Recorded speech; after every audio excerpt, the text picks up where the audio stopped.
আসসালামু আলাইকুম ওয়া রাহমাতুল্লাহি ওয়া বারাকাতুহু। কারণ তার সান্ত্বনা দেওয়ার কোনো কি নাই, মাধ্যম নাই, ব্যবস্থা নাই, কারণ সেই তো পরকালকে জান্নাতকে বিশ্বাসই করে না। এই কারণে দেখা যায় সে অনেক সময় হতাশায় জর্জরিত হওয়ার কারণে নিজের প্রতি নিজের আস্থা হারিয়ে শেষ পর্যন্ত আত্মহত্যার পথ সে বেছে নেয়। আমরা সকলে বলি নাউযুবিল্লাহ। আজকের পৃথিবীর দিকে যদি আমরা তাকাই তাহলে আমরা দেখতে পাই যে আজকের পৃথিবীতে এমন ধনাঢ্য দেশ যারা দখল করে আছে, এই জাতীয় ধনী এবং ধনাঢ্য দেশ, তাদের কোনো কিছুর অভাব নাই, সম্পদের অভাব নাই, চাকচিক্যের অভাব নাই, পরিবেশের অভাব নাই, কিন্তু দেখা যায় তাদের মধ্যে আত্মহত্যা সবচেয়ে বেশি। এই যে আমরা ছোটবেলা থেকে শুনে আসছি, সাহিত্যের মধ্যে পড়ে আসছি, চীন জাপান পড়ছি না, চীন জাপান, সারা মানে প্রতিটা ঘর চীনের ইন্ডাস্ট্রি। সুবহানাল্লাহ, প্রতিটা ঘর কি তাদের ইন্ডাস্ট্রি। এবং দ্বিতীয় শিল্প বিপ্লবের পর থেকেই তারা সারা বিশ্বকে নিয়ন্ত্রণ করার জন্য, সারা বিশ্বের বাজারকে, আমেরিকার মতো রাষ্ট্র, ইউরোপের মতো রাষ্ট্রগুলিকে বাজারকে কন্ট্রোল করার জন্য তারা চেষ্টা করে যাচ্ছে এবং তারা সফল। এত কিছুর পরেও আজকের পৃথিবীর জরিপে উঠে এসেছে যে সবচেয়ে বেশি হতাশাগ্রস্ত এবং সবচেয়ে বেশি আত্মহত্যা, নিজেরা আত্মহত্যা করছে সবচেয়ে বেশি কোথায়? চীনে। তাদের তো কোনো কিছুর অভাব নাই, তারপরেও কেন আত্মহত্যা করছে? পয়সার অভাব নাই, তাদের টেকনোলজি কত উন্নত, রাস্তাঘাট কত উন্নত, বাড়িঘর কত উন্নত, পরিবেশ কত উন্নত, খাবার দাবার কত উন্নত। এত কিছুর পরেও তারা কি করতেছে? আত্মহত্যা করতেছে। আর মুসলমান যত অভাবেই থাকুক, যত অনটনেই থাকুক, কারণ তার আল্লাহর উপর বিশ্বাস আছে, পরকালের প্রতি বিশ্বাস আছে, এই বিষয়ে তাকে উদ্বিগ্ন হতে দেয় না যে দুনিয়াতে যদি আল্লাহ আমাকে কি যথাযথভাবে দেন নাই, পরকালে ইনশাআল্লাহ আমার আল্লাহ আমাকে দিয়ে দিবেন। আমরা সকলে সুবহানাল্লাহ। আজকে পৃথিবীর উন্নত বিশ্ব ইউরোপে আমরা যদি তাদের উপর জরিপ চালাই, আত্মহত্যার দিক থেকে যদি জরিপ চালাই, আমাদের পার্শ্ববর্তী দেশ ভারত তো অনেক উন্নত, কিন্তু তারপরেও দেখেন জরিপে উঠে এসেছে যে তাদের দেশে আত্মহত্যার পরিমাণ কোনো অংশে কি নয়, কম নয়। মুহতারাম হাজিরিন, সুতরাং একজন ইমানদার সেই ইমানের কারণে, নেক আমলের কারণে আল্লাহ পাক রব্বুল আলামিন তাকে উদ্বিগ্ন হতে দেয় না, তার ইমান তাকে উদ্বিগ্ন হতে দেয় না। আমরা সকলে বলি সুবহানাল্লাহ। হতাশাগ্রস্ত হতে দেয় না। আর কাফেরদের ব্যাপারে আরেকটি বিষয় হলো যে তারা অনেক ক্ষেত্রে সচ্ছল হলেও কোনো কিছুর অভাব নাই, তারপরেও তাদের অতি লোভের কারণে তারা শান্তিতে থাকতে পারে না, যে আরো চাই, আরো চাই, আরো চাই। হ্যাঁ, মঙ্গল গ্রহ জয় হয়েছে, এরপর কোন গ্রহ জয় করা যায়? তার অর্থ এই নয় যে বিজ্ঞানকে কাজে লাগিয়ে, টেকনোলজিকে কাজে লাগিয়ে এবং আমাদের আইসিটির যে ম্যাজিক দিকগুলি আছে সেই ম্যাজিক দিকগুলিকে কাজে লাগিয়ে বিশ্বের সাথে পাল্লা দিয়ে উন্নতির উচ্চ শিখরে মানুষ সভ্যতার চরম শিখরে চলে যাবে, এটা ইসলাম কি করে না? নিষেধ করে না। কিন্তু সাধ্যের বাইরে চেয়ে চেষ্টা, সেটার ক্ষেত্রে ইসলাম কি করে? নিষেধ করে। মুহতারাম হাজিরিন, যার কারণে দেখা যায় তাদের অতি লোভ থাকার কারণে এত কিছু থাকার পরেও তারা শান্তিতে থাকতে পারে না, তাদের মধ্যে আত্মতৃপ্তি নাই। সুবহানাল্লাহ। হ্যাঁ, যেমন দেখেন না সৌদি আরব এখন কি প্রতিযোগিতা করতেছে দুবাইকে কিভাবে এড়িয়ে যাওয়া যায়, দুবাইকে কিভাবে ডিঙ্গিয়ে উপরে উঠা যায়। এতে করে পরিবেশ পরিস্থিতি কোথায় যাচ্ছে, ইসলাম কোথায় যাচ্ছে, ইসলামের পর্দা প্রথা কোথায় যাচ্ছে, ফরজগুলি কোথায় যাচ্ছে, সেগুলির দিকে কোনো নজর নাই। মুহতারাম হাজিরিন, সুতরাং আমরা যদি নাজাত পেতে চাই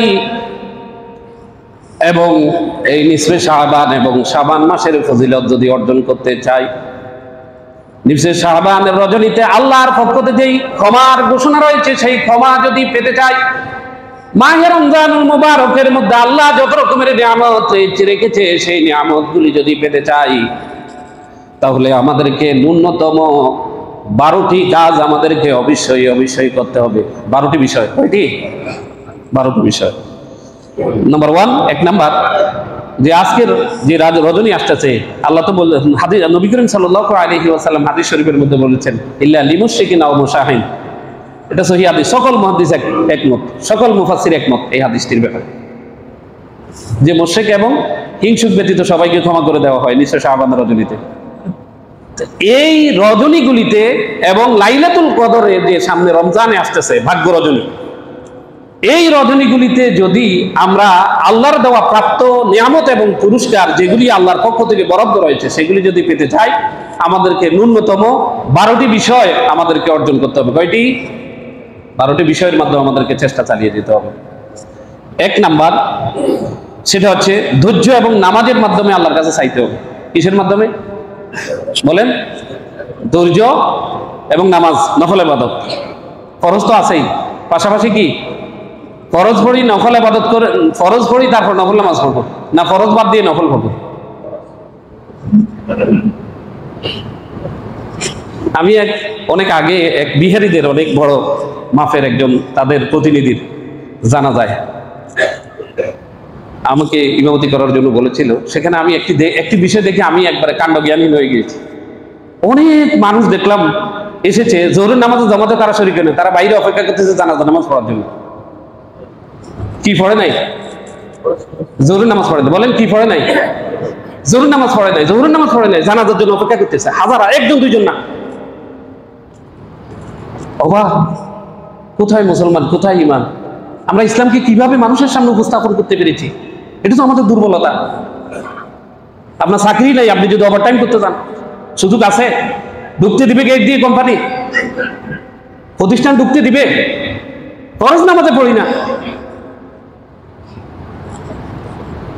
মুহতারাম হাজিরিন, সুতরাং আমাদেরকে যদি আজকের এই বিশেষ করে মহিমান্বিত রজনীতে যদি আমরা আল্লাহর পক্ষ থেকে, রসুলের পক্ষ থেকে যেই ক্ষমার ঘোষণা রয়েছে এবং যে নিয়ামতগুলির ঘোষণা রয়েছে সেগুলি যদি পেতে চাই, আমাদেরকে ন্যূনতম কয়টি কাজ করতে হবে?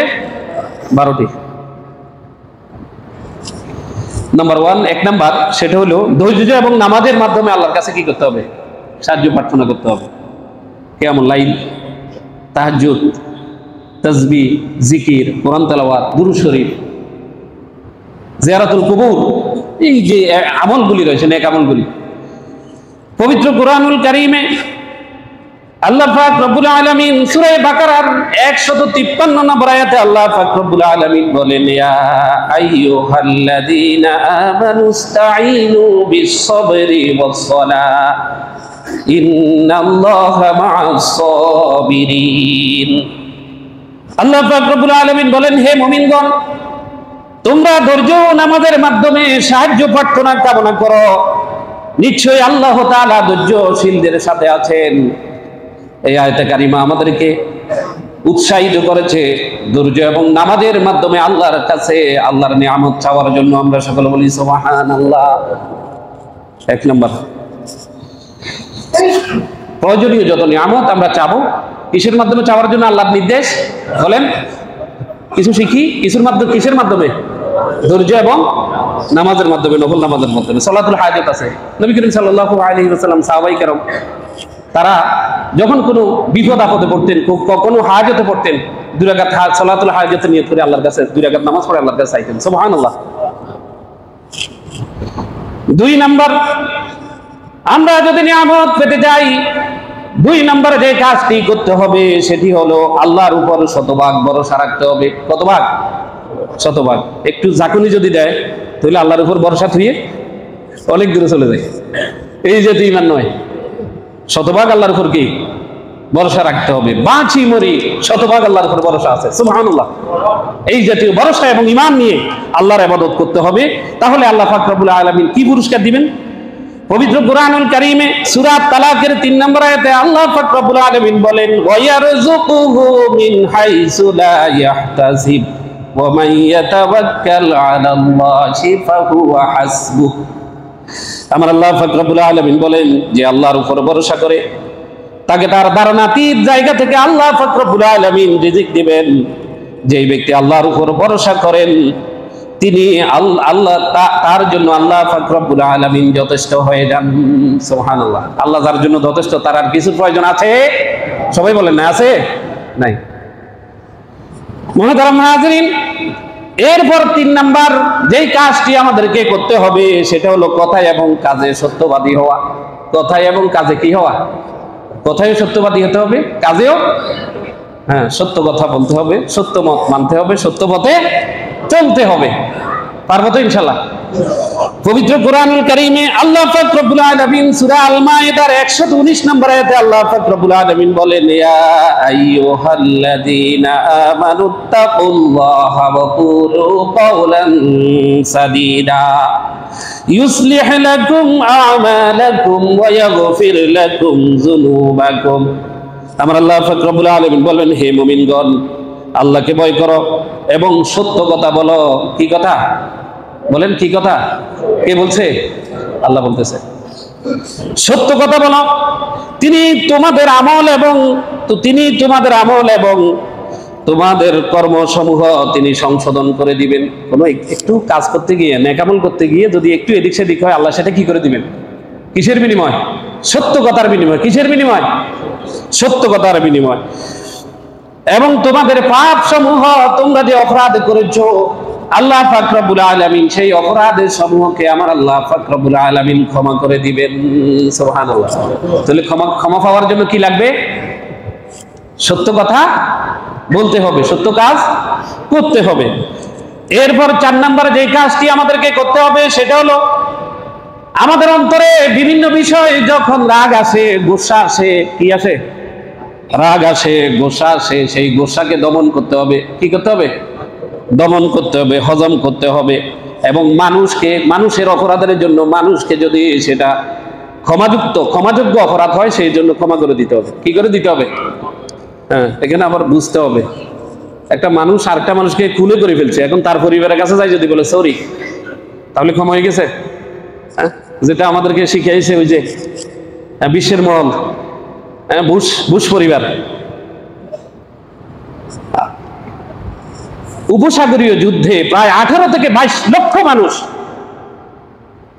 খুন করার পর, শহীদ করার পর, সেই পরমাণু অজুহাতে শেষ পর্যন্ত দেখা যায় কিছু পাই নাই, এরপর বলতেছে সরি, হয়ে গেছে। এরকম ক্ষমা? মুহতারাম হাজিরিন, মানুষকে ক্ষমা করতে হবে। পবিত্র কোরআনুল কারীমে আল ইমরানের 134 নম্বর আয়াতে আল্লাহ পাক রব্বুল আলামিন বলেন, ওয়াল কাযিমিনাল গায়য ওয়াল আফিনা আনিন নাসি ওয়াল্লাহু ইউহিব্বুল মুহসিনিন। যারা নিজেদের রাগকে দমন করে মানুষকে ক্ষমা করে, প্রকৃতপক্ষে তারাই মুহসিন। আমার আল্লাহ পাক রব্বুল আলামিন সেই সমস্ত মুহসিন বান্দাদেরকে ভালোবাসেন। সুবহানাল্লাহ। তাহলে আমাদেরকে কি করতে হবে? রাগ দমন, গোসা হজম, এবং মানুষকে যদি সেটা ক্ষমাযোগ্য অপরাধ হয় তাকে ক্ষমা করে দিতে হবে। সুবহানাল্লাহ। এটুকু।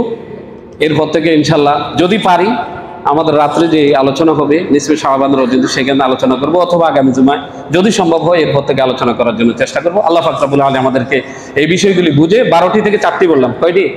4টি। আল্লাহ পাক রব্বুল আলামিন আমাদেরকে এই বিষয়গুলি বুঝে আমল করার তৌফিক দান করুক। আর আজকে রাত্রে বাদ মাগরিব থেকে বাদ এশা পর্যন্ত প্রতি বছরে নেয়, যেহেতু নিসফে শাবান রজনী অনেক ফজিলতপূর্ণ রজনী, কোরআন সুন্নাহর আলোকে এই রাত্রির ফজিলত এবং গুরুত্বের উপর ইনশাল্লাহ আলোচনা হবে। আমরা মাগরিব পড়ে আমরা চেষ্টা করব কিছু সময় আল্লাহ রাস্তায় দেওয়ার জন্য চেষ্টা করি না। আল্লাহ পাক রব্বুল আলামিন আমাদেরকে তৌফিক দান করুক, এবং এশার পরে মুনাজাতের মাধ্যমে আমাদের আজকের ওয়াজ মাহফিল ইনশাল্লাহ শেষ হবে। আল্লাহ পাক রব্বুল আলামিন আমাদেরকে সকলকে উপস্থিত থাকার জন্য তৌফিক দান করুক। আমরা সকলে বলি আমিন।